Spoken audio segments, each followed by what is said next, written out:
Jane Wamboy, 64 ans et mère de 15 enfants, est devenue l'un des visages de la tragédie de Mai Mahiu.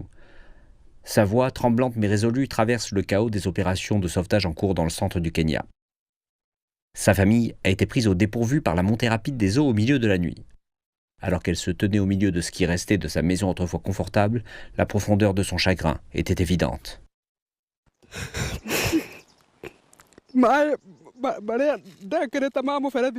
Je n'avais jamais imaginé qu'une telle chose puisse nous arriver.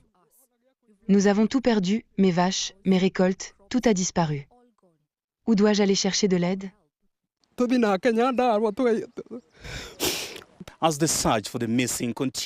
Alors que la recherche des personnes disparues se poursuit, les habitants de Mai Mahiu se tiennent ensemble, unis dans la douleur, mais aussi dans la force.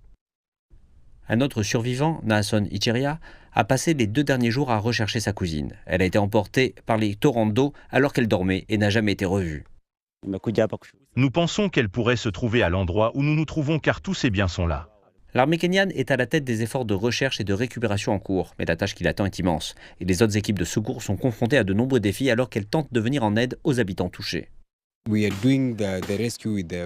Nous faisons le sauvetage à main nue, les machines qui sont là, avant qu'elles n'entrent ici, certaines d'entre elles, nous entendons qu'il n'y a pas de carburant, c'est un processus et c'est très difficile.